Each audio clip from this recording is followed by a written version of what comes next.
طلاب الأعزاء في كل مكان، السلام عليكم ورحمة الله وبركاته. طبتم وطاب ممشاكم وتبوأتم من الجنة منزلة، وأسأل الله العظيم رب العرش العظيم أن يوفقنا لما يحب ويرضى. وحوش الثانوية العامة، طبتم وطاب ممشاكم وتبوأتم من الجنة منزلة، وأسأل الله العظيم رب العرش العظيم أن يوفقنا لما يحب ويرضى.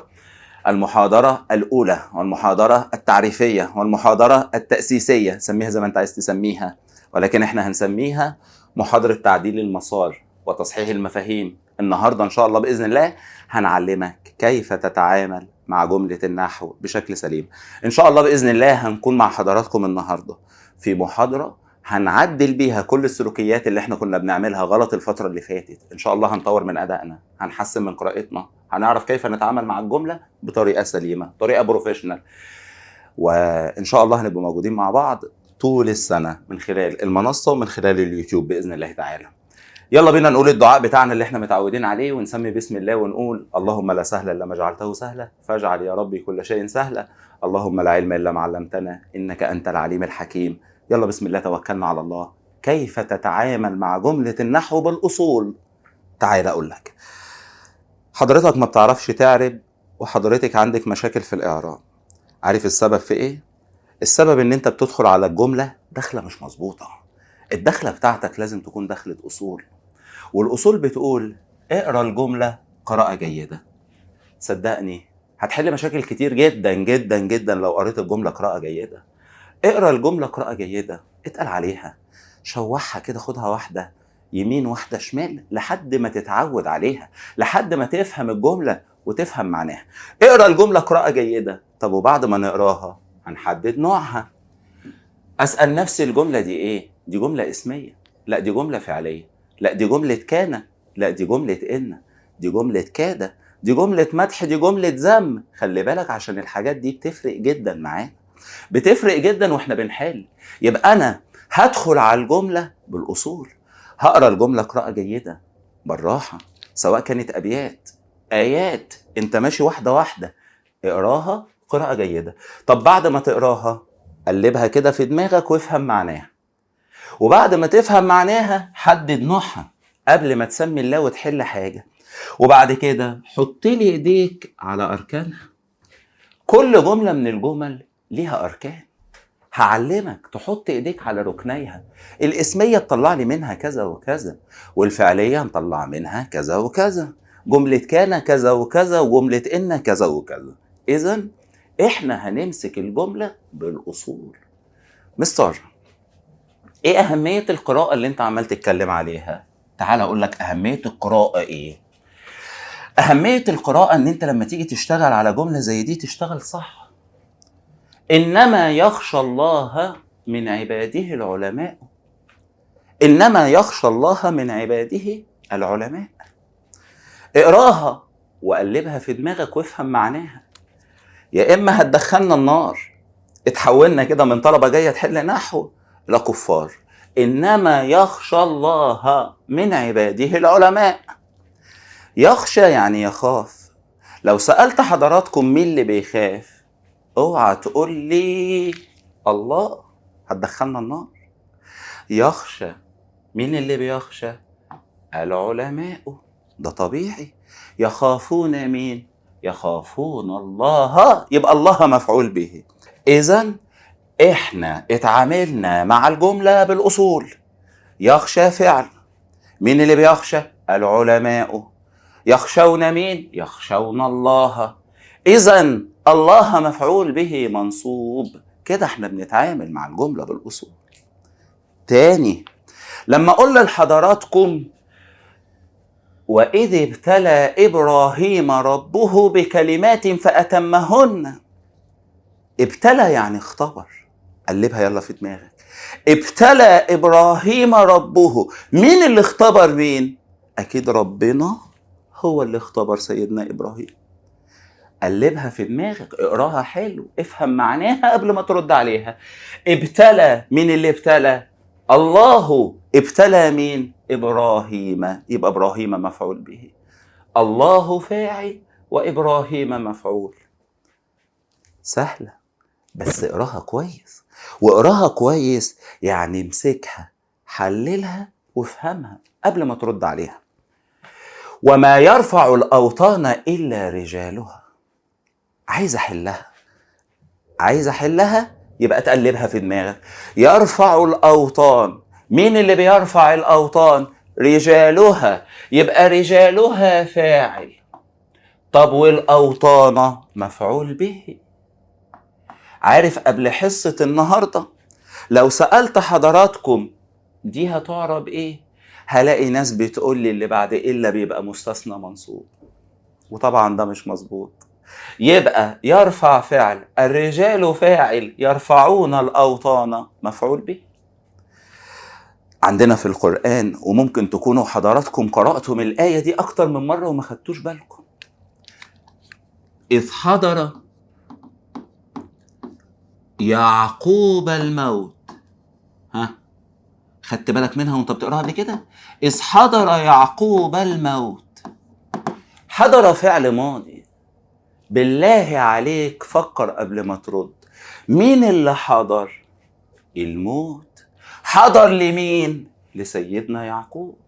إذا مين الفاعل؟ الموت، ويعقوب مفعول. عرفت قيمة القراية؟ لما بتقراها وتفهم معناها بتعرف ترد عليها. قبل حصة النهاردة وقبل ما نتكلم مع بعض بالأصول احنا كنا بنلخبط الدنيا. كنا بنقابل طلبة يقولوا حضر فعل، يعقوب فاعل. لا طبعا فكر قبل ما ترد. حضر الموت إلى يعقوب، يبقى الموت فاعل ويعقوب مفعول به. بص الجملة اللي جاية: الحياة الدنيا التي نحياها ونتصارع عليها دار فناء. أي حد من اللي قاعدين قدامي طلابنا الحلوين لو سألته الجملة دي نوعها إيه هيقول لي دي جملة اسمية. طيب والجملة الاسمية بنطلع منها ركنين: المبتدأ والخبر. الحياة مبتدأ، يلا افضل بقى ماشي مع الجملة لحد ما تعرف فين الخبر اللي أنا بقوله لك. يلا، الحياة الدنيا التي نحياها، مالها؟ روح للمبتدأ كده واسأل ماله، هتلاقي الخبر قدام. الحياة الدنيا التي نحياها مالها؟ دار فناء. يبقى دار فناء هي الخبر. اهي عملنا ايه احنا؟ مشينا مع الجملة بالأصول. بقول لك ايه يا عم علاء؟ الحياة مالها؟ الحياة دار فناء، يبقى هي دي الخبر. العلم الذي نتعلمه في حياتنا زاد لنا. العلم الذي نتعلمه في حياتنا زاد لنا. أسأل أي طالب من طلابنا دي جملة إيه؟ هيقول لي اسمية. ركنيها فين؟ هيقول لي والله العلم مبتدأ وزاد لنا خبر. كده أنت بتحل نحو بالأصول. كده أنت استخدمت القراءة استخدام جيد. عايز تحل نحو؟ انسالي اللي كنا بنعمله قبل كده. خش على الجملة بالأصول، والأصول بتقول نقرأ الجملة ونحدد نوعها ونحط إيدينا على أركانها، نقراها كويس جدا. طيب مستر، قرينا الجملة، حددنا نوعها، إيه بقى أركانها؟ احفظ معايا. ولما أقول لحضرتك احفظ معايا تفهم من كلامي إن حل النحو محتاج مهارتين. أنت حضرتك كطالب متميز محتاج تمتلك المهارتين دول. ايه يا مستر؟ مهارات الرسم؟ لا يا حبيبي، قراءة جيدة وحفظ قواعد. طب انا بعرف اقرا بس مش هذاكر؟ لا. بذاكر وما بعرفش اقرا؟ لا. لازم الاتنين مع بعض. تقرا كويس، قراءة جيدة، وتكون حافظ القاعدة كويس جدا. عشان كده لما تلاقيني بردد في الحصة، وهنردد كتير مع بعض، لما تلاقيني بردد في الحصة وبقول لك كذا وكذا كذا وكذا تقول معايا. اتفقنا؟ يلا نقول مع بعض تاني. الجملة بتاعتك لو اسمية طلع منها مبتدأ وخبر، دول ركنية. ولو فعلية طلع منها فعل وفاعل والمفعول مش على طول. فعل وفاعل والمفعول مش على طول. ليه قلت المفعول مش على طول؟ عشان انت هتلاقي جمل فعلية فيها مفعول وجمل تانية ما فيهاش مفعول. يبقى يلا نقول الاسمية اطلع منها مبتدأ وخبر، والفعلية هطلع منها فعل وفاعل والمفعول مش على طول. جملة كان تدور على اسمها وخبرها، وجملة إن تدور على اسمها وخبرها، وجملة كاد تدور على اسمها وخبرها. اديني بحفظ اهو. يلا نقول تاني. الاسمية هطلع منها مبتدأ وخبر، والفعلية هطلع منها فعل وفاعل والمفعول مش على طول. جملة كان اسمها وخبرها، جملة إن اسمها وخبرها، جملة كاد اللي هناخدها مع بعض اسمها وخبرها. طيب جملة مدح وجملة ذم من بتوع تالتة اعدادي، فعل وفاعل والمخصوص، وتبقى جاية من بيتكم عارف اعراب المخصوص، هو ده المذاكرة. فعل وفاعل والمخصوص، جملة مدح وجملة ذم، فعل وفاعل والمخصوص. طب يا مستر اسلوب الشرط بتاع اعدادي نطلع منه أداة الشرط وفعل الشرط جواب الشرط. طب التعجب أطلع منه ما التعجبية، ماضي على وزن أفعل، حاجة بتعجب منها. لازم أكون جاي من بيتنا حافظ أركانها، مش هعرف أتعامل مع الجملة. أقرأ الجملة، أحدد نوعها، أحط إيديا على أركانها، كده أنا اتبعت الأصول في التعامل مع الجملة. يلا احفظ تاني. الاسمية هطلع منها مبتدأ وخبر، والفعلية هطلع منها فعل وفاعل والمفعول مش على طول. جملة كان هدور على اسمها وخبرها، وجملة إن هدور على اسمها وخبرها، وجملة كاد هدور على اسمها وخبرها. جملة مدح وجملة ذم فعل وفاعل والمخصوص. جملة شرط هطلع منها أداة الشرط وفعل الشرط جواب الشرط. لازم أحط إيديا على أركانها. زي دي مثلا، العلم نور. دخلت الامتحان لقيت البيت الشعر بيقول: العلم نور بين أيدي المرء في كل المطالب، والجهل أشبه بالظلام يحفه من كل جانب. العلم نور بين أيدي المرء في كل المطالب، فين أركانها؟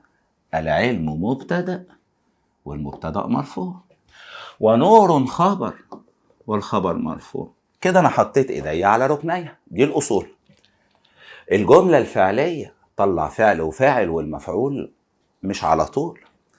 تحلو الحياة، تحلو فعل والحياة فاعل، تحلو فعل والحياة فاعل. لاحظ كده مفيش مفعول. تحلو الحياة لمن يرضي الله، مفيش مفعول. تحلو فعل والحياة فاعل. طيب لمن يرضي الله، يلا مشي معايا. يرضي فعل، مين اللي بيرضي؟ هو. بيرضي مين؟ الله، يبقى الله مفعول به منصوب. اذا هنا ما لقيتش المفعول وهنا لقيت المفعول، عشان كده اخدنا درس في الاعدادي بيقول الفعل اللازم والفعل المتعدي، وده ان شاء الله باذن الله هنبقى نقوله مع بعض. الفعل اللازم هو الذي يلتزم بالفاعل ما فيهوش مفعول، والفعل المتعدي الذي يتعدى الفاعل وياتي بعده مفعول به. ماشي؟ جملة كان أدور على اسمها وخبرها. يلا بينا. وكان الله غفورا رحيما. أول ما لقيت الجملة بادئة بكان، توموتيكي كده على طول رحت أدور على اسمها وخبرها. فين اسمها؟ الله. يلا اسأل نفسك ربنا ماله؟ ربنا ماله؟ ها؟ ربنا غفور، يبقى دي أول معلومة، أول خبر. ربنا رحيم، ادي تاني معلومة، ادي تاني خبر. ايه ده يا مستر؟ يعني هنا عندي خبرين اللي كان؟ طبعا. الله غفور، الله رحيم. عارف قبل حصة النهاردة كان في طلبة مسكينة دي يقول لك ايه الطلبة المساكين دول؟ يقول لك رحيم نعت. ليه يا واد؟ نكرة ونكرة يبقى نعت. طبعا ده غلط، غلط، مالناش دعوه بالناس دي. احنا عندنا اصول، الاصول بتقول ايه؟ اقرا الجمله. فانا قريتها، حدد نوعها، لقيت الجمله بادئه بكان، دورت على اسمها وخبرها. ادي اسمها الله، ماله؟ الله غفور، الله رحيم، يبقى انا عندي خبرين. طيب جمله ان هدور على اسمها وخبرها. ادي ان الله ربنا ماله؟ ها؟ لا يضيع أجر من أحسن عملا. ان الله لا يضيع اجر من احسن عملا. بص، ادي ان، ادي اسمها، طبعا كلنا عارفين اسم ان منصوب، والكلام ده هناخده ان شاء الله باذن الله كتير جدا هنتكلم فيه. ان الله لا يضيع اجر من احسن عملا، يبقى لا يضيع اجر من احسن عملا ده الخبر. بس هو ده اللي انا بعمله، بحط ايديا على اركانها. طب بص كده، جمله المدح الجميله دي بتاعت ثالثه اعدادي يقول لحضرتك ايه؟ اسلوب المدح او اسلوب الذم يتكون من 3 اركان: فعل وفاعل والمخصوص. المخصوص ده الحد الحلو اللي انا بمدحه او الحد الوحش اللي انا بذمه. فعل وفاعل والمخصوص، اوعى تحفظها، فعل وفاعل والمفعول، ها، فعل وفاعل والمخصوص. طب المخصوص ده ليه كام اعراب؟ انا لازم اكون نازل من بيتنا زي ما علمونا في ثالثه اعدادي ان المخصوص ليه اعرابين: مبتدا مؤخر او خبر لمبتدا محذوف. لازم اجي من بيتنا حافظ. لو انا عايز اكون طالب متميز، طالب شاطر، اكون بعرف اقرا وكمان في نفس الوقت عارف التفاصيل دي، فعل وفاعل والمخصوص. طب يلا نطلع الكلام ده من الجمله. نعمه فعل المدح، الطالب فاعل. نعم الطالب هو مين؟ احسن طالب هو مين؟ تقول لي الصبور على طلب العلم. يبقى هو ده المخصوص بالمدح، والمخصوص يعرب اعرابين. يبقى كلمة الصبور دي لو قال لي اعربها، اقول له والله دي مبتدأ مؤخر او خبر لمبتدأ محذوف. قبل حصة النهاردة كانت الطلبة الغلبانة بتعمل ايه؟ يقول لك نعمة فعل الطالب فاعل، الصبور نعت، معرفة ومعرفة نعت. لا، عايزين نبطل الطريقة دي خالص. يبقى احنا من دلوقتي هنعدل المسار ونغير المفاهيم. هنعمل ايه يا رجالة؟ نقرأ الجملة قراءة جيدة، وبعد ما نقراها نفهم معناها، وبعد ما نفهم معناها نحدد نوعها، وبعد ما احدد نوعها احط ايديا على اركانها. راجع يلا. الاسمية اطلع منها مبتدأ وخبر، والفعلية هطلع منها فعل وفاعل والمفعول مش على طول. جملة كان وجملة كاد وجملة إن هدور على اسمها وخبرها. جملة مدح وجملة ذم فعل وفاعل والمخصوص، والمخصوص ليه إعرابين: مبتدأ مؤخر أو خبر لمبتدأ محذوف. طب افرض يا مستر عايز أتعجب من شيء، عايز تتعجب من شيء، اعمل الأركان اللي العرب عملتها.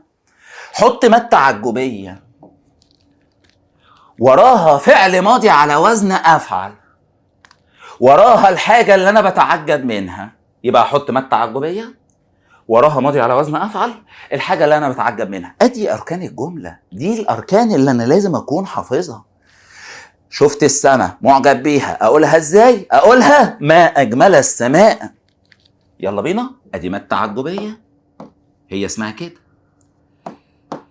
أدي فعل ماضي على وزن أفعل، ادي الحاجة اللي انا بتعجب منها اللي هي السماء. عارفين بقى المتعجب منه يعرب ايه؟ يعرب دايما مفعول به، والمفعول دايما منصوب. عشان كده قلت ما اجمل السماء. شفت بناء ومعجب به، اقول ما اروع البناء. شفت لاعب عجبتني سرعته، اقول ما اسرع اللاعب. من الاخر حط ما التعجبية وراها ماضي على وزن افعل والحاجة اللي انا بتعجب منها. يبقى ملخص اللي احنا قلناه لحد دلوقتي: اقرا الجملة كويس، حدد نوعها كويس، حط ايديك على اركانها، هتعرف تتعامل معها. مستر اقول لك سر عارفه، انت مكسوف تقول لي انك ما بتعرفش تحدد نوع الجملة عشان ما بتعرفش تحدد الاسم والفعل. وده مش عيب على فكرة، لان اكيد قاعد قدامنا الناس العالية، اوائل مدارسها، الناس المتوسطة، الناس اللي بتحاول تعمل حاجة، الناس اللي عايزة تطور من نفسها، الناس اللي عايزة تحسن من أدائها. كلكم طلابنا وكلكم ولادنا، واحنا لازم نراعي ده وده وده.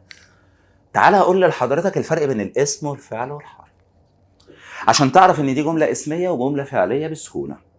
وأقول لك لو الجملة بدأ بحرف من حروف الجر أو حرف تعمل ايه. يلا توكلنا على الله بالراحة جدا. الاسم ده كلمة ليها معنى. يعني ايه يا مستر كلمة ليها معنى؟ يعني كلمة أول ما بنقراها بنفهم معناها. الاسم كلمة ليها معنى وليس لها زمن محدد. الكلمة دي ليها معنى وليس لها زمن محدد. ازاي؟ اول ما هقول لك ولد هيجي في دماغك شكل الولد على طول. اول ما اقول لك ولد هيجي في دماغك شكل الولد اهو.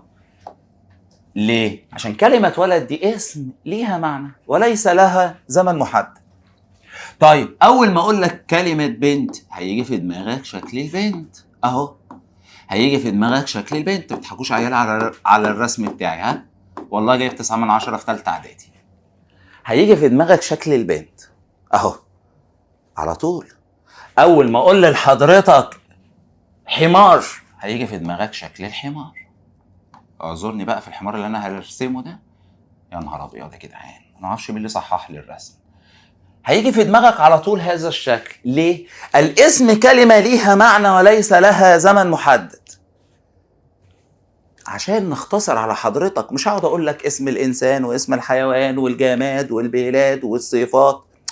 الاسم كلمة، اي كلمة ليها معنى وليس لها زمن محدد تبقى اسم.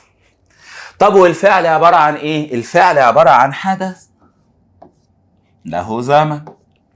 يعني حاجة بتحصل وعارفين حصلت امتى. حدث، حاجة بتحصل اهو. يشرح حدث زمنه مضارع، هو بيشرح دلوقتي. يمشي حدث زمنه مضارع. يصور حدث زمنه مضارع. يكتب حدث زمنه مضارع. كتب ماضي خلاص. نام ماضي خلاص. قال ماضي خلاص. صام ماضي خلاص. يبقى الماضي حدث وانتهى، المضارع ما زال مستمر. طب اي حدث اطلب منك انك تعمله يبقى امر. طلبت منك تصور، امر. تكتب، امر. تسمع، امر. تنتبه، امر. قلت لك انتبه، استمع، التزم، احترم، بطلب منك تعمل كذا يبقى امر. الفعل عبارة عن حدث له زمن. طيب الحرف ليس له معنى في ذاته اهو، ملوش معنى، بل يحتاج الى جملة كي نفهم معناه. لازم يتحط في جملة. ما ينفعش تصحى حضرتك من النوم الصبح تطلع على والدك قاعد في الصالة تقول له فيه. عارف ليه؟ لانه بمنتهى البساطة عبال ما توصل له مش هتوصل له فيه، فهتلاقيه راح قايم وقايل لك انت هتهزر على الصبح، خش شوف انت بتعمل ايه. عارف ليه؟ لان انت غلطت غلطة كبيرة. مفيش حد يقول فيه او ان او على او الا. عارف ليه؟ عشان دي حروف والحرف لازم يتحط في جملة. وهنا بقى اروح مع حضراتكم لاهم حتة انا عايز اقولها. بصوا ولادي، معظم الاسئلة عندنا في النحو بيبقى فيها حاجتين. يعني السؤال هتلاقي فيه حاجة من اتنين، وده سمة الثانوية العامة. يا إما هتلاقي السؤال ده فيه تقديم وتأخير زي الجمل اللي أنا كنت حاططها من شوية. حضر يعقوب الموت، الموت فاعل ويعقوب مفعول، حصل تقديم وتأخير. يا هتلاقي الجملة فيها تقديم وتأخير، يا إما هتلاقي الجملة فيها حذف. وخلي بالكم يا ولاد، الاتنين دول محتاجين قراءة جيدة. بالله عليك يا شيخ ركز في اللي بقوله. سواء الجملة فيها تقديم وتأخير أو فيها حذف، فاحنا لازم نقراها كويس عشان ناخد بالنا إن احنا حذفنا أو ناخد بالنا إن احنا قدمنا وأخرنا. وهنا لازم أخدك لنقطة مهمة قوي، بالله عليك ما تنساها وعود نفسك عليها. الجملة المبدوءة بجار ومجرور أو ظرف، اعرف إن الجملة دي حصل فيها تقديم وتأخير. تقديم وتأخير، وقبل ما أحلها لازم أعمل لها إعادة ترتيب. يعني إيه يا مستر أعمل لها إعادة ترتيب؟ رتبها في دماغك الأول وبعدين جاوبها. أوضح لك؟ تعالى. في بيتنا رجل. حضرتك متفقين ان احنا هنقرا الجمله ونحدد نوعها ونحط ايدينا على اركانها، صح؟ في بيتنا رجل، رحت اقراها لقيتها بادئه بجار ومجرور اهو، في بيتنا رجل. فبدات افتكر القاعده اللي انا جاي من بيتنا حافظها. ما تنساش ان احنا هنقرا كويس ونكون جايين حافظين. في بيتنا رجل، الجمله بادئه بجار ومجرور، يبقى فيها تقديم وتاخير. قبل ما احلها اعمل لها اعاده ترتيب في دماغي. الجمله دي اصلها رجل في بيتنا، يعني بادئه بكلمه رجل. وطالما بادئه بكلمه رجل يعني بادئه باسم، تبقى جمله اسميه. والاسم ده هو المبتدأ، والجار والمجرور دول الخبر. عملنا تقديم وتأخير. انت كده بتحل النحو صح. قرينا كويس، حافظين القاعدة، فاهمين القاعدة، عارفين ازاي نطبقها، خلاص الدنيا هتبقى سهلة. طيب خد دي عندك. الجملة بتقول على قدر أهل العزم تأتي العزائم. يعني ايه مستر؟ انا مش فاهمها. حاضر افهمها لك وبعدين نروح نرتبها. على قدر اهل العزم تأتي العزائم هي اللي موجودة في القرآن، ولكن طبعا اللي في القرآن معناها اكثر عمقا، بس انا هقولها لك. لا يكلف الله نفسا الا وسعها. بمعنى طالما حضرتك اتحطيت في المكان اللي انت فيه ده، اذا انت تقدر تعمل. يعني حضرتك دلوقتي مقبل على مرحلة مهمة جدا، مرحلة جديدة، مرحلة مهمة في حياتك. طالما اتحطيت في المنطقة دي يبقى انت قادر بإذن الله تعالى على المرحلة دي. مستر انا حاسسني مش قادر. لا، ده كده نقصان. حضرتك مش شايف امكانياتك ومش شايف نفسك ومقصر في حق نفسك، وانت لازم تعيد حساباتك. انت اللي تعيد حساباتك. طالما ربنا حطك في الحتة دي يبقى انت قدها. على قدر اهل العزم، على قد عزيمتك وتحملك تأتي العزائم وتأتي المصائب وتأتي الشدائد وتأتي أيضا الابتلاءات. عشان كده أكثر أهل الأرض ابتلاء كانوا الأنبياء. عارف ليه؟ عشان إيمانهم قوي وعزيمتهم قوية، فكان ربنا عز وجل يبتليهم ابتلاءات قوية. فهمت؟ فلما تلاقي نفسك مصاب ومبتلى ومحطوط في حوارات، يبقى ربنا عز وجل يرى أنك تستطيع وبيختبر صبرك وبيختبر رضاك. فاصبر وارضى عشان ربنا يرضيك ويعلي قدرك ويدخلك الجنة، لأن انت صبرت عليه وعلى الابتلاءات. على قدر أهل العزم تأتي العزائم. الجملة مبدوءة بجار ومجرور، اعرف ان فيها تقديم وتأخير. يبقى الجملة دي اصلها تأتي العزائم على قدر اهل العزم. اذا دي جملة فعلية بس حصل تقديمه ايه؟ وتأخير. من المؤمنين رجال صدقوا ما عاهدوا الله عليه. رجال من المؤمنين، اذا دي جملة اسمية. رجال من المؤمنين صدقوا ما عاهدوا الله عليه. بس خلاص. يبقى احنا عرفنا النهاردة معلومة مهمة. الجملة المبدوءة بجار ومجرور أو ظرف، اعرف ان حصل فيها تقديم وتأخير، وقبل ما تحلها اعمل لها إعادة ترتيب. حلو مستر، الحمد لله عرفنا الفرق بين الاسم والفعل والحرف. تعال نروح بقى لحتة مهمة ودايما بيسألنا عنها واحنا في ثانوية عامة. يقول لك والله انا عايز اسم معرب بعلامة أصلية أو اسم معرب بعلامة فرعية. تعال أعلمك إزاي تعرفها. يلا بسم الله. الأسماء عندنا نوعين: أسماء معربة وأسماء مبنية. معربة يعني يتغير إعرابها، يعني يتغير نطقها، يتغير إعرابها، يتغير نطقها. إزاي؟ لما أقول لحضرتك محمد رسول الله، اهو محمد رسول الله. طبعا احنا عارفين الاصول. اقرا الجمله، قريتها مرتين يا مستر. حدد نوعها، دي اسميه. حط ايديك على ركنيها، المبتدا والخبر. محمد مبتدا، رسول الله خبر. كده انا حطيت ايديا على ركنيها. طيب ايه رأيك لو خليتها رأيت محمدا بعد الدرس؟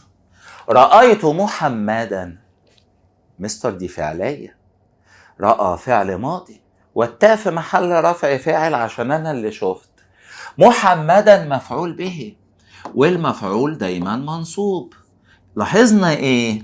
لاحظنا ان نطقها تغير واعرابها تغير. اذا محمد دي اسم من الاسماء المعربة. يعني ايه معرب؟ يعني يتغير اعرابه، يتغير نطقه حسب موقعه في الجملة.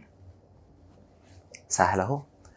طب يا مستر انا هعرف كل الاسماء المعربة، هقعد اذاكر كل الكلمات؟ لا، احنا هنحفظ، وخلي بالك من دي عشان احنا لازم نفهم ونحفظ. هنحفظ الاسماء المبنية.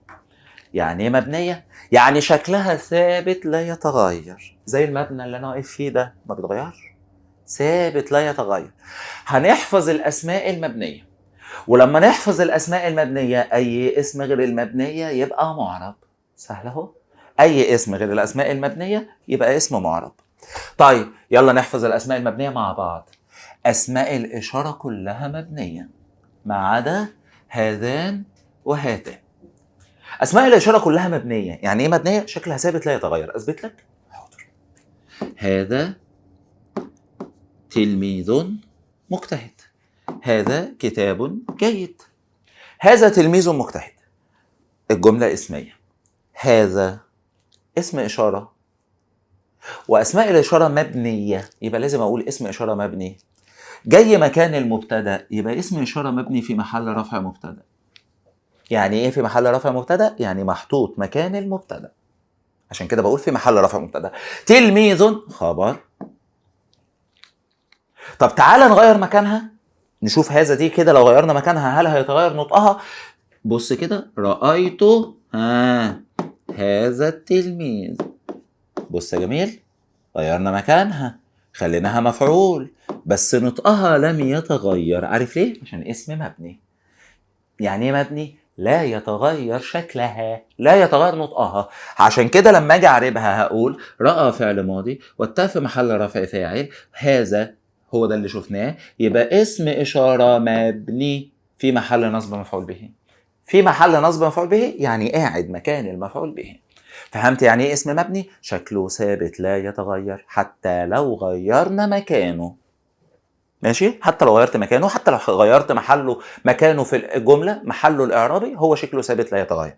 جه هنا مبتدأ نطقت هذا، جه هنا مفعول نطقت هذا، لا يتغير. يبقى أسماء الإشارة كلها مبنية ما عدا هذان وهاتان. اشمعنى بقى هذان وهاتان؟ عشان ممكن تبقى هذين وممكن تبقى هاتين، يبقى دي بتتغير. عشان كده قلنا أسماء الإشارة كلها مبنية ما عدا هذان وهاتان. والموصولة كلها مبنية، أي اسم موصول مبني ما عدا اللذان واللتان. خلاص عرفنا ليه، عشان بتبقى اللذين واللتين. أسماء الشرط، أدوات الشرط كمان مبنية، اللي خدناها في أولى إعدادي، إن ومن وما ومهما ومتى وأين أينما حيثما كيفما أيان أن أي، كلها بقى مبنية ما عدا أي. أسماء الشرط كمان مبنية ما عدا أي. كل أسماء الاستفهام مبنية، كل أسماء الاستفهام مبنية ما عدا أي. الضمائر كلها مبنية، كلها مبنية. تاني، الضمائر كلها مبنية. الضمير بيبقى مبني، غيرت مكانه في الجملة هتقول ضمير مبني في محل كذا. جه مبتدا يبقى في محل رفع مبتدا، جه فاعل في محل رفع فاعل، جه مفعول في محل نصب مفعول، جه بعد حرف جر في محل جر اسم مجرور. بس لازم تقول انه ضمير ايه؟ مبني. يلا يبقى تاني قولهم واحفظهم، قولهم واحفظهم عشان خاطر اي اسم غيرهم يبقى معرب، اي اسم غيرهم يبقى معرب. يلا اسماء الاشاره كلها مبنيه ما عدا هذان وهاتان، والموصوله كمان مبنيه ما عدا اللذان واللاتان. اسماء الشرط كمان مبنيه ما عدا اي، والاستفهام كلها مبنيه ما عدا اي. الضمائر كلها مبنيه. وخلي بالك من هذه الكلمات، خلي بالك من هذه الكلمات دايما مبنيه. منذ، خلي بالك من النطق. حيث، خلي بالك من النطق. امسي، خلي بالك من النطق. الآن. منذ حيث أمسي الآن. منذ مبني على الضم، حيث مبني على الضم، أمسي مبني على الكسر، والآن مبني على الفتح. أي اسم غير دول يبقى معرب. يبقى لو قال لك استخرج اسما من الأسماء المبنية هتدور في الستة دول. طب لو قال لك استخرج اسما معربا دور على أي حاجة غير الستة دول. كده عرفنا ازاي يبقى الاسم معرب وازاي يبقى مبني. امتى نقوله انه معرب، امتى نقوله انه مبني. طب خد بقى دي عندك، بيجي يقول لي استخرج اسما معربا بعلامة أصلية أو اسما معربا بعلامة فرعية، لازم تبقى عارفه. بص يا جميل، العلامة الأصلية للرفع هي الضمة، كلنا عارفينها من ابتدائي. علامة الرفع الأصلية الضمة. العلم نور، العلم مبتدأ ونور خبر، العلم مرفوع بالضمة ونور مرفوع بالضمة. إذن الاتنين أسماء معربة بعلامات أصلية. طيب، المعلمات بارعات في عملهن. المعلمات مبتدأ مرفوع بالضمة، بارعات خبر مرفوع بالضمة، الاتنين مرفوعين بالضمة، يبقى الاتنين مرفوعين بعلامات أصلية. رأيت طالبا مميزا، رأى فعل ماضي والتاء في محل رفع فاعل، وطالبا مفعول منصوب بالفتحة، وطالما بالفتحة تبقى علامة أصلية. سلمت على رجل مشهور، على حرف جر ورجل اسم مجرور وعلامة جر الكسرة، وطالما الكسرة تبقى علامة أصلية. طب أنا هقول لكم معلومة كمان، الضمة والفتحة والكسرة علامات أصلية سواء ظاهرة أو مقدرة. يعني إيه ظاهرة؟ يعني يمكن نطقها، زي دي محمد متفوق أهي، دي علامة ظاهرة. يعني إيه ظاهرة؟ يعني يمكن نطقها، محمد متفوق. لكن لو خليتها مصطفى متفوق، يلا بينا. مصطفى مبتدأ مرفوع بالضمة بس مقدرة، لا يمكن نطقها. مهما حاولت ان انت تقولها مش هتعرف، مهما حاولت ان انت تنطقها مش هتعرف. مصطفى مبتدأ مرفوع بضمة مقدرة، الضمة سواء ظاهرة يعني يمكن نطقها او مقدرة زي مصطفى، في الحالتين علامة أصلية، في الحالتين علامة أصلية. طيب، رأيت محمدا، العلامة هنا أصلية صح وظاهرة. طب رأيت مصطفى، مصطفى مفعول به منصوب بالفتحة بس الفتحة المقدرة، وطالما فتحة مقدرة تبقى علامة أصلية سواء ظاهرة أو مقدرة.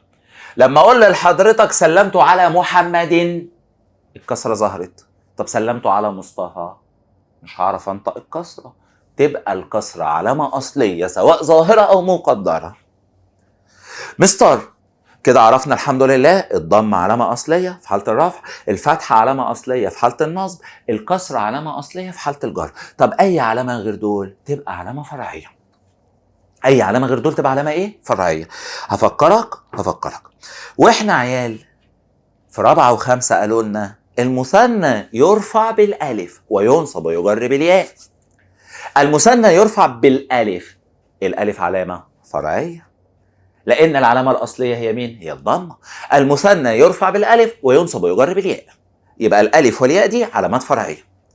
قالوا لنا كمان جمع المذكر السالم يرفع بالواو وينصب ويجر بالياء، يبقى دي علامات فرعية. قالوا لي واحنا صغيرين ان جمع المؤنث السالم ينصب بالكسرة، ينصب بالكسرة. ايوه، دي كانت اشهر علامة اعراب واحنا عيال لما كنا بنقول رأيت عاملات مميزات، رأيت عاملات مميزات. رأيت عاملات بارعات. خلي بالك، رأى فعل ماضي والتاء في محل رفع فاعل. عاملات مفعول به منصوب بالكسرة. هو المفروض علامة النصب الأصلية مين؟ الفتحة. طب ده منصوب بالكسرة بس تبقى علامة فرعية. يبقى الضمة علامة أصلية، الفتحة علامة أصلية، الكسرة علامة أصلية، أي علامات غير دي تبقى علامة فرعية. المثنى يرفع بالالف وينصب ويجر بالياء، جمع المذكر السالم يرفع بالواو وينصب ويجر بالياء، جمع المؤنث السالم خلي بالك بينصب بالكسره، وهنا الكسره هتبقى علامه فرعيه مش اصليه. واحنا عيال اخدنا الاسماء الخمسه اللي هي اب واخ وحم وفو وذو زي ما هنشوفهم كمان شويه، وقلنا الاسماء الخمسه ترفع بالواو وتنصب بالالف وتجر بالياء، تبقى دي كمان علامات فرعيه. يبقى الاسماء الخمسه ترفع بالواو وتنصب بالالف وتجر بالياء، دي علامات فرعيه مش اصليه. اشهر علامه فرعيه انت لسه كنت بتاخدها في ثالثه اعدادي، اشهر علامه فرعيه اللي اخدناها في ثالثه اعدادي الممنوع من الصرف. لما قلنا الممنوع من الصرف يجر بالفتحه، اهو سلمت على فاطمه، على حرف جر وفاطمة اسم مجرور علامة جره الفتحة لأنه ممنوع من الصرف. والحاجات دي على فكرة هنراجعها وهنقولها وكل شوية هننزل لك الفيديوهات اللي تظبطها. سلمت على فاطمة على حرف جر وفاطمة اسم مجرور وعلامة جره الفتحة لأنه ممنوع من الصرف. المفروض علامة الجر الأصلية الكسرة. أنا لما أقول لك مجرور بالفتحة يبقى مجرور بعلامة فرعية. يبقى احنا كده رجالة بفضل الله تعالى عرفنا الأسماء اللي بتعرب بعلامات أصلية والأسماء اللي بتعرب بعلامات فرعية. نروح بقى الحتة بتلخبطنا. مستر، أنا أي حاجة بتقابلني مضاف إليه وما بعرفش أفرق بين النعت والحال، وعايز طريقة سهلة أعرف بيها المضاف والنعت والحال. بس أنت جات لك توتة. إيه يا مستر توتة دي؟ أختك الزغنطوطة راحت قايله لك ميدو الميس قالت لنا في المدرسة درس اسمه المضاف إليه، أنا مش عارفة أحل عليه، مش عارفة. طبعا يا ميدو أنت أصلا كل معلوماتك عن المضاف إليه إن الجر والمجرور يأتي بعده مضاف إليه، ودي معلومة أصلا مش على طول صح. فأنت قلت لها بس دي منطقتي، هات يا بت قلم ولبيسة. راحت جايبة لك القلم واللبيسة، فتحت اللبيسة وحطيتها بعيد على القلم وقالت لك، رحت انت باصص لها كده وقايل لها بص يا توته ادي المضاف اليه، رحت حاطط اللبيسه في القلم. راحت توته بصلك كده وقالت لك انا اصلا غلطانه اني جيت اسالك. وعندها حق بصراحه، لان هي ما فهمتش اللي انت عايز تقوله، ما فهمتش ان المضاف اليه ده كلمه معناها مش مكتمل، فبنحط كلمه بعدها لكي يكتمل المعنى. هي ما فهمتش، كان لازم تقول لها عندي كلمة مش مكتملة واللي وراها يكمل معناها فيعرب ايه، فهي ترد تقول لك مضاف اليه. بس كده، عندك كلمة مش مكتملة واللي وراها يكمل معناها، اللي يكمل المعنى ده يعرب ايه، مضاف اليه. زي طرحة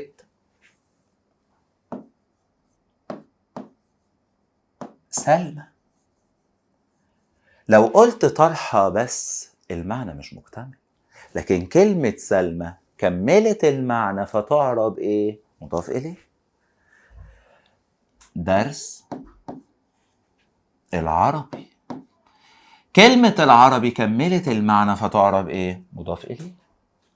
باب غرفة اخي، باب غرفة يبقى غرفة مضاف اليه. طب اخي هي كمان كملت المعنى. بص، اي حاجة هحطها وتكمل المعنى تعرب مضاف اليه. يعني يا مستر ينفع يجي 2 مضاف اليه ورا بعض؟ ينفع يجي 100، انت مالك. هحط كلمة واللي وراها يكمل معناها، اللي بيكمل ده هيعرب ايه، تقول لي مضاف اليه بس خلاص. باب غرفة، غرفة مضاف اليه. غرفة اخي، يبقى اخي مضاف اليه عشان كملت المعنى. طب ما تيجي نلعب لعبة. هنلعب لعبة؟ هنلعب لعبة. انا هقول لك الجملة واقول لك اللي وراها، فانت هتعرف انها مضاف اليه، وبعدين هقول لك نفس الجملة وحط وراها حاجة تانية وهقول لك ساعتها هتبقى ايه. بص هقول لك اللعبة، يلا بينا. حصة العربي صح مضاف اليه عشان كملت المعنى. حصة الكيمياء مضاف اليه. حصة الفيزياء مضاف اليه.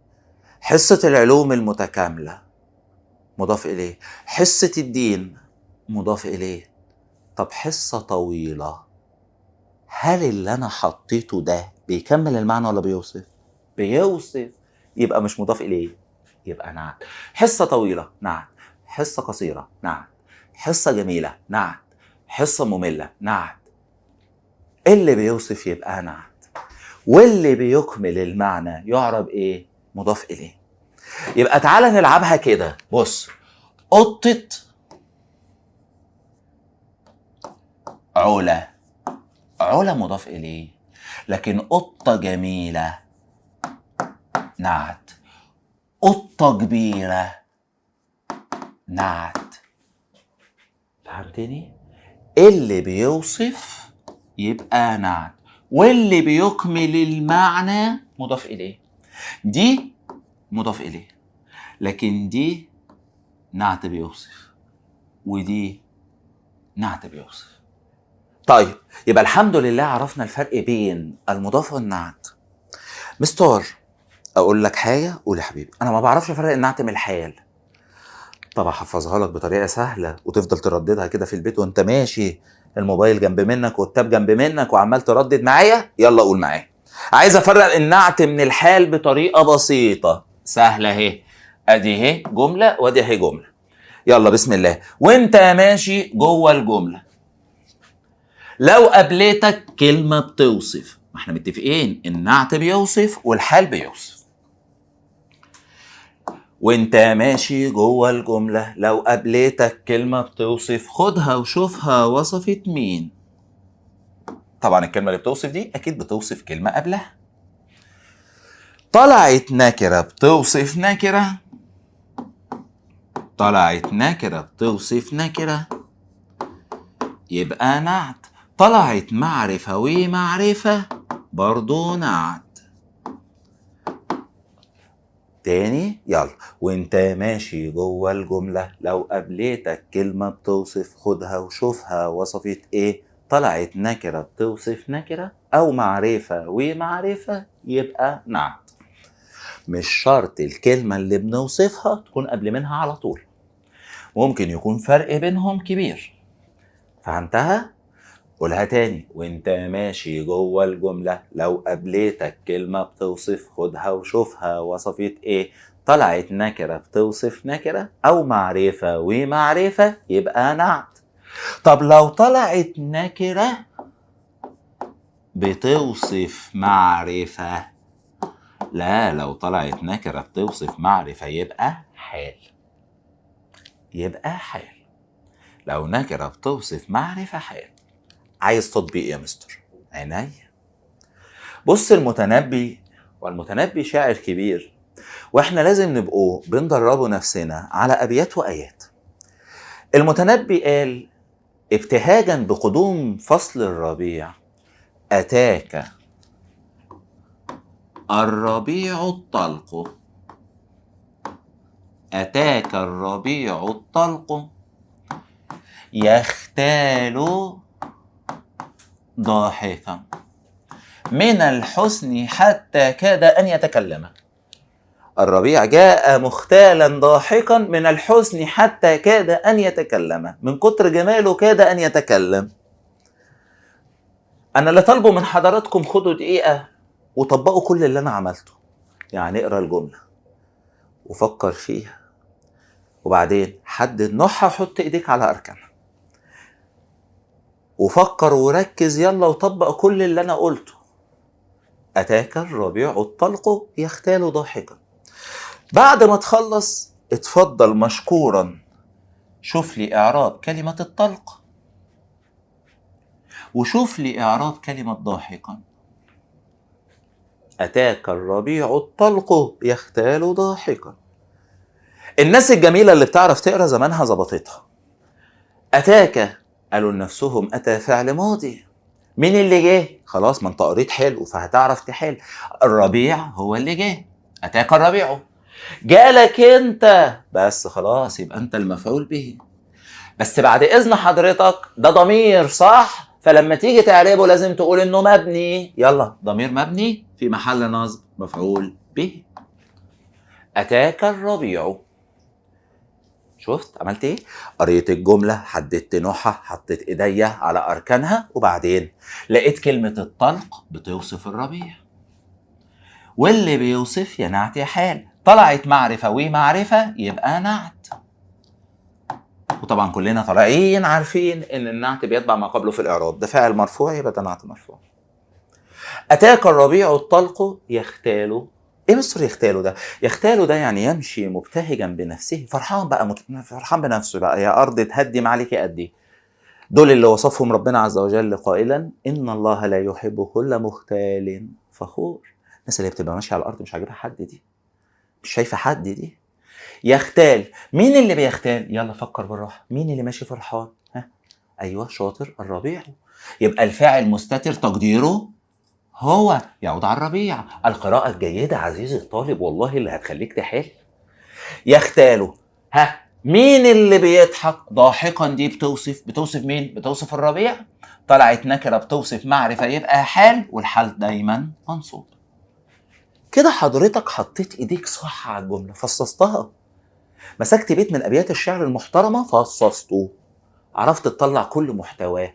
عارف ليه؟ عشان انت قريت صح. يبقى نقوله تاني وانت ماشي جوه الجملة. لو قابلتك كلمة بتوصف خدها وشوفها وصفت مين. طلعت نكرة بتوصف نكرة او معرفة ومعرفة يبقى نعت. طب لو طلعت نكرة بتوصف معرفة يبقى حال، وما تنساش ان الحال دايما منصوب. ماشي. كنا من شوية بنتكلم عن الاسماء الخمسة، وطالما حضرتك دخلت المرحلة دي يبقى لازم تكون عارف الاسماء الخمسه. الراجل اللي يستعين بالاسماء الخمسه دايما في اسئله كان واخواتها وكده واخواتها اللي احنا هناخدها ان شاء الله مع بعض السنه دي، وبيستعين بكان واخواتها بيستعين بالاسماء الخمسه في ان واخواتها، بيستعين بالاسماء الخمسه في كل الموضوعات اللي انت هتدرسها. فعزيزي الطالب اهتم بالاسماء الخمسه. اب واخ وحم وفوذو، احنا سميناها الاسماء الخمسه.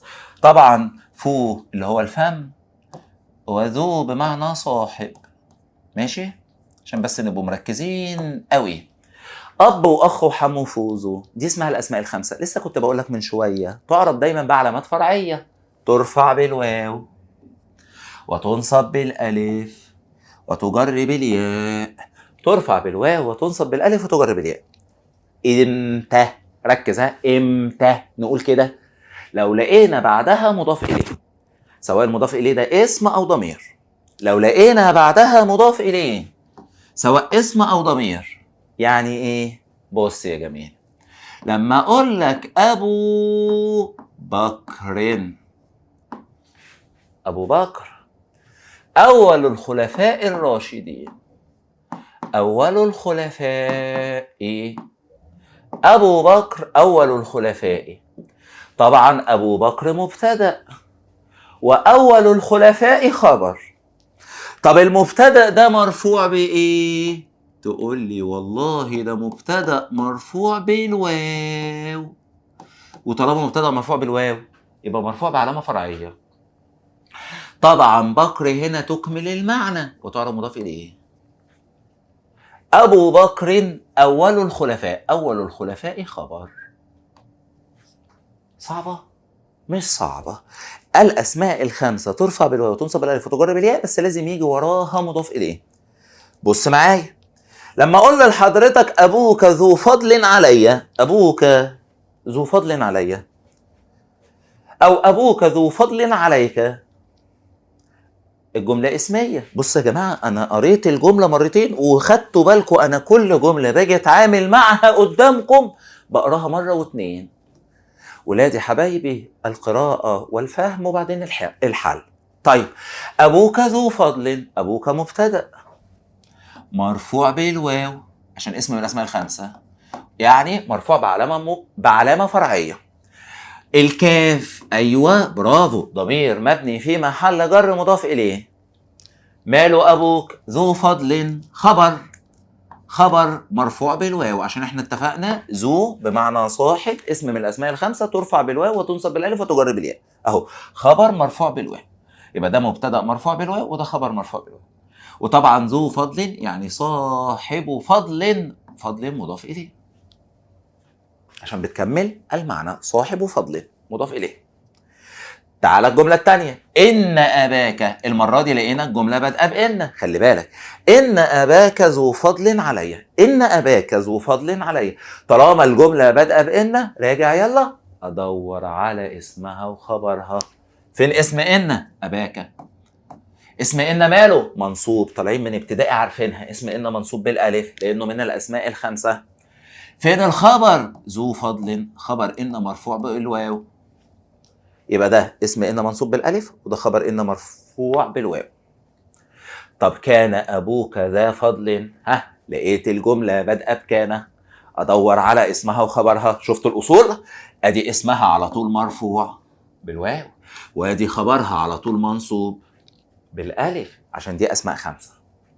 يبقى الأسماء الخمسة ترفع بالواو وتنصب بالألف وتجر بالياء، ده لو جه وراها مضاف إليه. بس خلي بالك، لو أضيفت إلى ياء المتكلم، إلى ياء المتكلم، إيه اللي هيحصل لها لو أضيفت إلى ياء المتكلم؟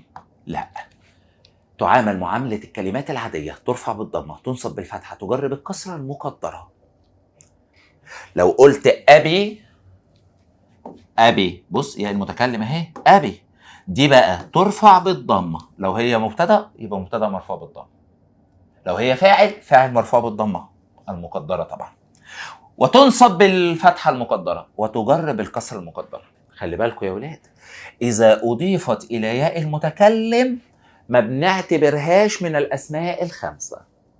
إذا أضيفت إلى ياء المتكلم ما بنعتبرهاش من الأسماء الخمسة. عشان نعتبرها من الأسماء الخمسة لازم تضاف إلى اسم أو ضمير غير ياء المتكلم. طيب حاجة تانية، لما أقول رأيت أخا عزيزا على قلبي، أخا عزيزا، رأيت أخا، رأى فعل ماضي والتاء في محل رفع فاعل، وأخا مفعول به منصوب بالفتحة. إيه ده مستر ليه فتحة؟ عشان دي مش من الأسماء الخمسة، دي مش مضافة ولا مضافة إلى اسم ولا مضافة إلى ضمير. أخا عزيزا، عزيزا نعت منصوب بالفتحة. رأيت أخا مفعول به منصوب بالفتحة، خلي بالك منصوب بالفتحة. ليه منصوب بالفتحة؟ دي لا جاي وراها مضاف إليه ولا جاي وراها ضمير ولا جاي وراها، ده جاي وراها نعت. ماشي؟ يبقى خلي بالك بالله عليك، من الأسماء الخمسة ترفع بالواو، تنصب بالألف، تجر بالياء. سؤال للفائقين، صح يلا، سؤال للمحترمين، سؤال للمميزين، سؤال للناس اللي بتعرف تقرأ ومنتبهة من أول الحصة. خد دي عنك، لما أقول لحضرتك قرأت، وركز قوي عشان هخدعك، قرأت ذا الكتاب مرتين، قرأت ذا الكتاب مرتين، وإن ذا العلم مهان في أوطاننا. قرأت ذا الكتاب، وإن ذا العلم، أو إن ذا العلم مهان. عزيزي الطالب ركز في قراءة الجملة، قراءة الجملة، وأنا قلت لك قراءة الجملة اهو عشان القراءة مهمة، لأن خلي بالك ذا دي غير ذا دي. اقرأ الجملة كويس يا ابني، يلا اقرأ. قرأت ذا الكتاب يعني قرأت هذا الكتاب، يبقى ذا دي بمعنى هذا. فأرجوك لما تيجي تعربها ابقى قول اسم مبني، عشان طبعا دي اسم إشارة، في محل نصب مفعول به. اسم مبني في محل نصب مفعول به. اسم مبني في محل نصب مفعول به. قرأت ذا الكتاب، يعني قرأت هذا الكتاب. قرأ فعل ماضي والتاء في محل رفع فاعل. قرأت ايه؟ قرأت ذا.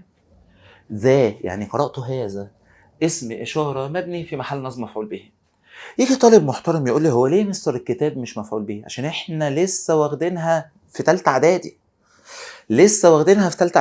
ان اسم الإشارة لما بيجي وراه اسم معرف بأل بيبقى بدل، يبقى الكتاب ده بدل. الحاجات دي احنا هنفضل طول السنة نراجعها. التراكمي يا جماعة احنا هنحط ايدينا على التراكمي، احنا هنشتغل كتير على التراكمي، لان التراكمي موجود في الامتحان.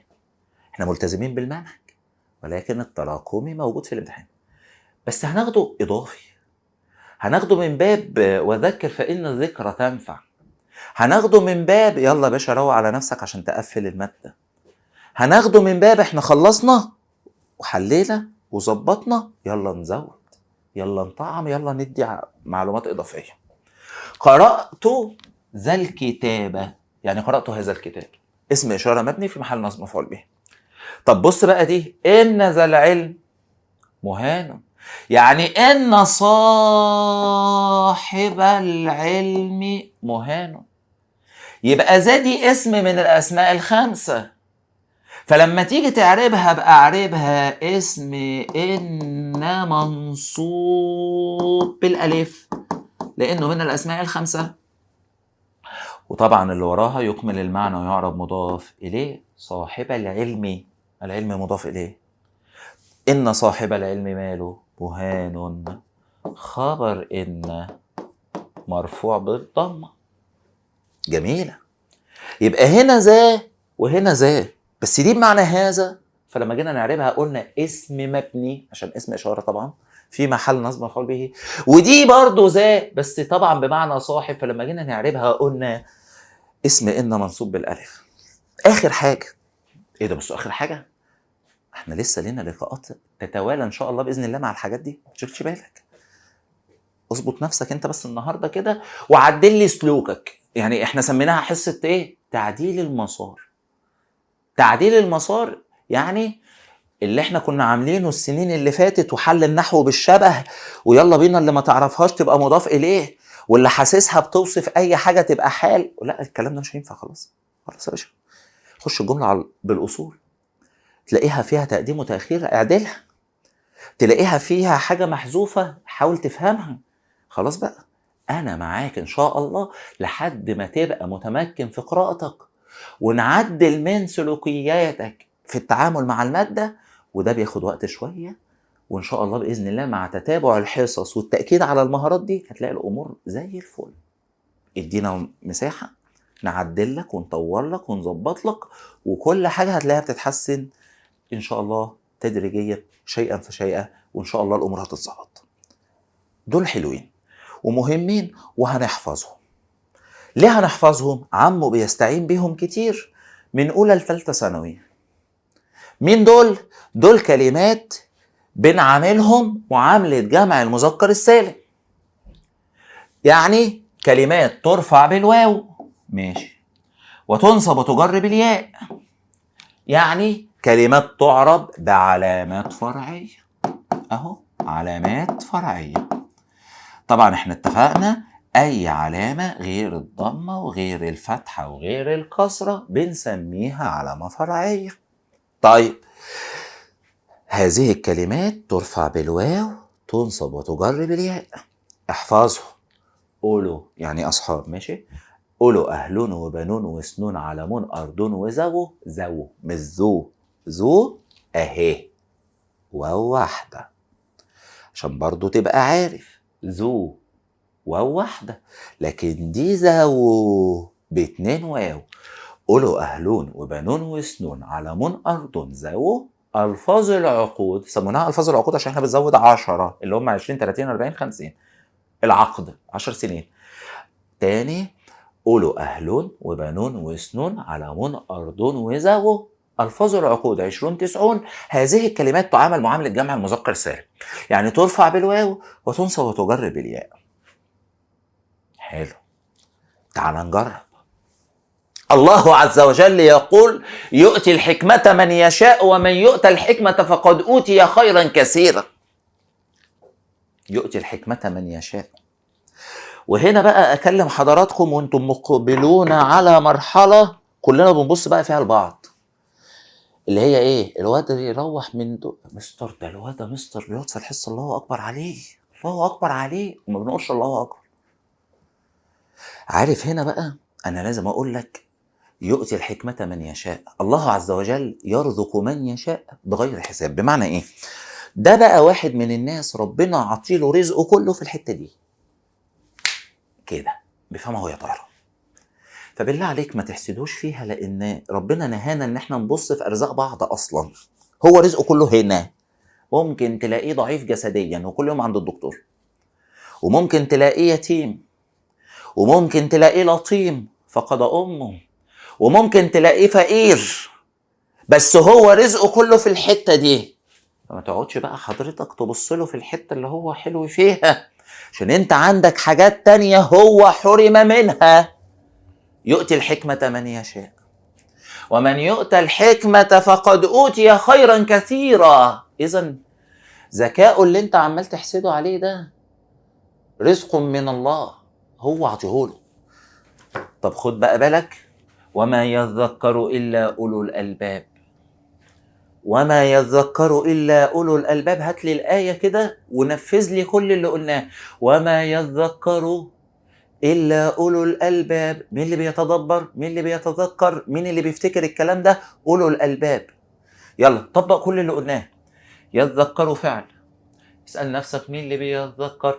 أولو الألباب، يعني أصحاب العقول. أصحاب العقول فاعل.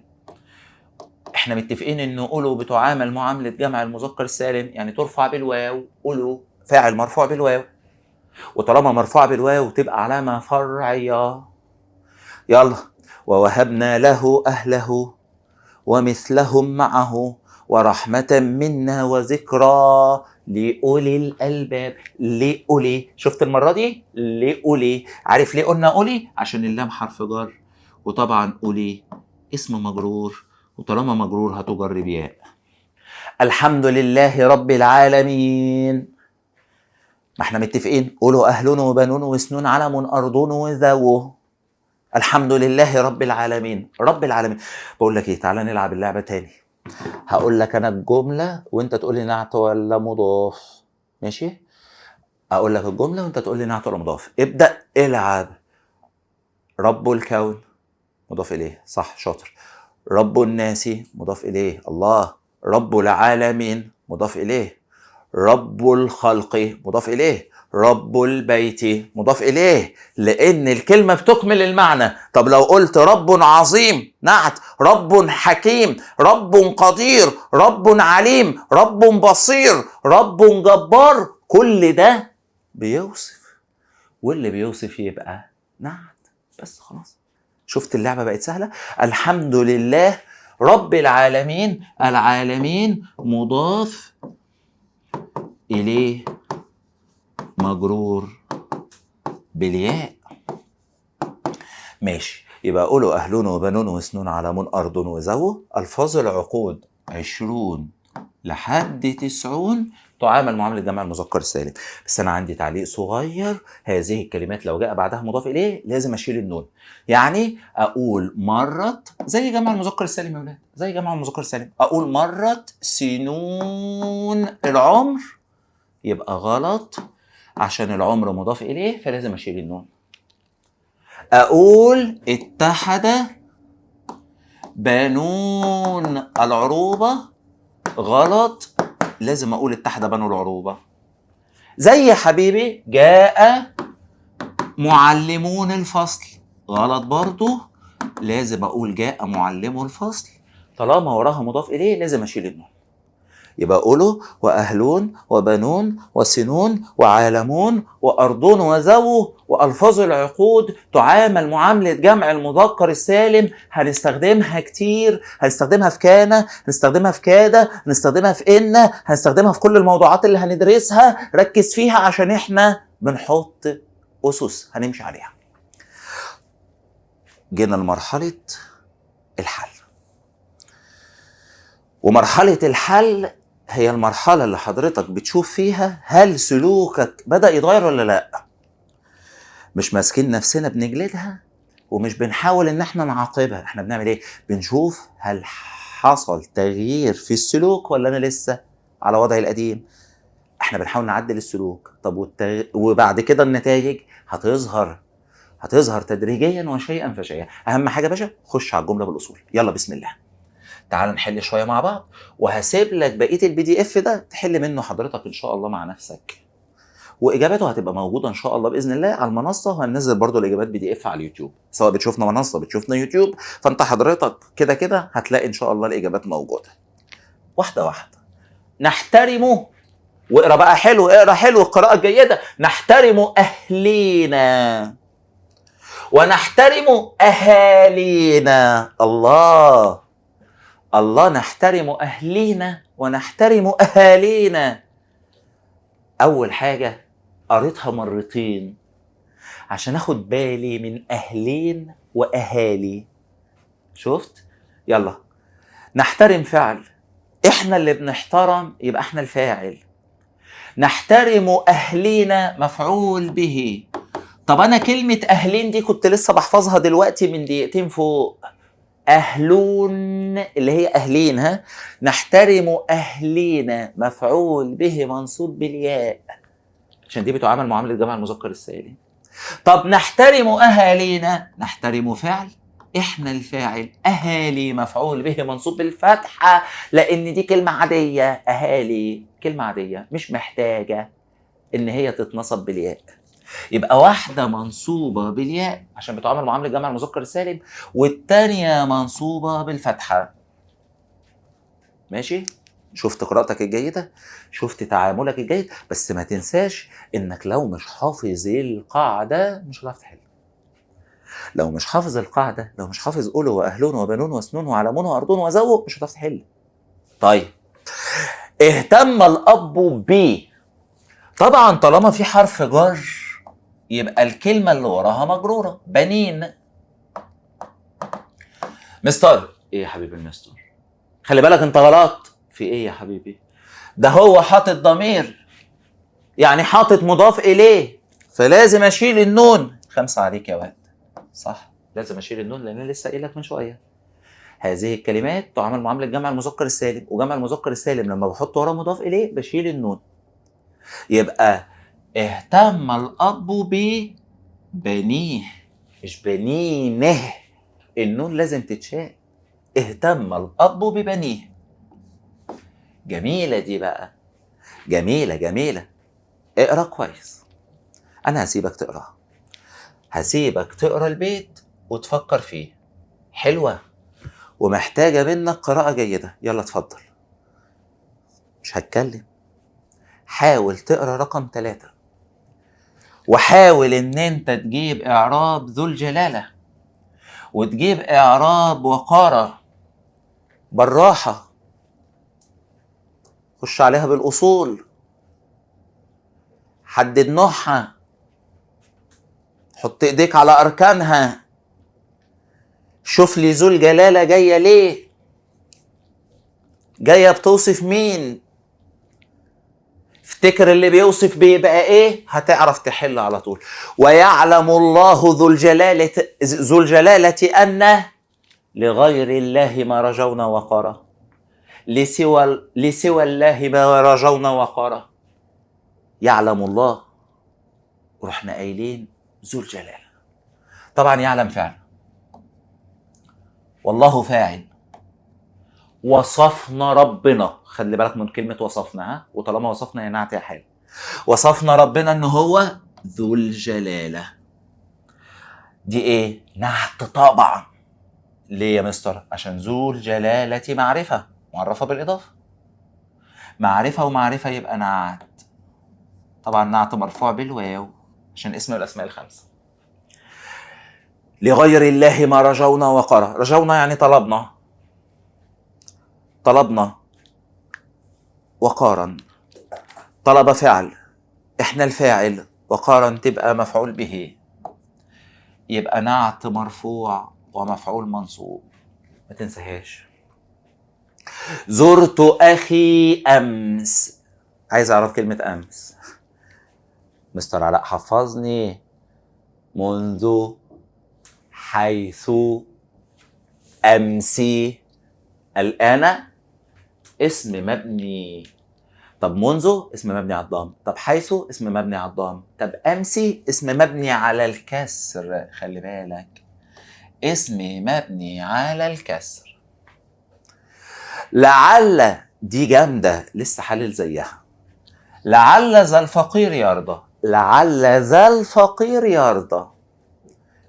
ولعل ذا المال يتصدق على الفقير. اقرا الجملة، حدد نوعها. لو انت طالع مش حافظ ان لعل من اخوات ان، هتحل ازاي؟ لو انت جاي لي مش حافظ ان لعل من اخوات ان، داخل اللجنة مش حافظها، هتحل ازاي؟ اذا افهم، اوكي، بس احفظ عشان تعرف تحل. ان، انك، ان، لكن، ليت، لعل، دول مين؟ اخوات ان. اخوات ان، صح؟ واحنا اتفقنا ان ندور على اسمها وخبرها. ان هذا لعل هذا الفقير يرضى، اهو لعل هذا الفقير يرضى. ذا هنا بمعنى هذا، تبقى اسم اشاره مبني في محل نصب اسم لعل. اسم اشاره مبني في محل نصب اسم لعل. لعل هذا الفقير يرضى. طيب، لعل ذا المال يتصدق. هنا ذا بمعنى صاحب، صح؟ تبقى اسم لعل منصوب بالالف. ليه منصوب بالالف؟ لانه من الاسماء الخمسه. اسم لعل منصوب بالالف. لعل صاحب المال يتصدق، يبقى دي بمعنى صاحب، تبقى اسم من الاسماء الخمسه.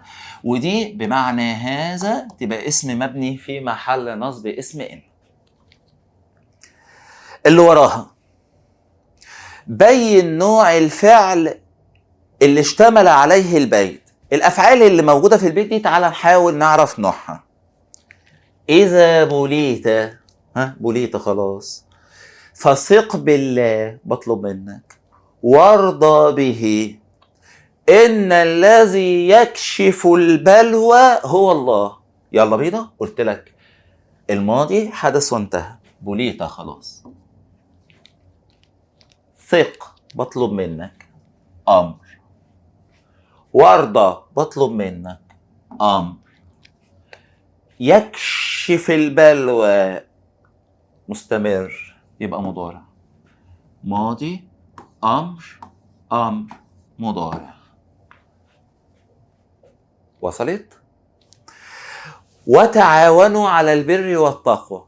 احنا جينا النهارده عشان نعلمك ايه؟ نعلمك ان قراءة الجملة بتختلف من جملة لجملة. الكلمة الواحدة نفس الحروف بس مش نفس المعنى، نفس الحروف بس مش نفس الإعراب. وتعاونوا على البر والتقوى، بطلب منك يبقى أمر. قوم تعاونوا خلاص يبقى ماضي. قوم تعاونوا يبقى ماضي. يبقى ده أمر وده ماضي. خلي لي بقى الأفعال اللي بتنصب مفعولين دي شوية وتعالى على دي. بعد ظهور النتيجة انطلق الطلاب، فاعل طبعا، إلى أهليهم. الناس اللي مركزة، أهليهم، أهلين اسمه مجرور بالياء وحذفنا النون للإضافة. أهلين اللي احنا كنا بنحفظها من شوية، قولوا أهلون وبنون وسنون، خلي بالكم. انطلق الطلاب إلى أهليهم سعداء. سعداء.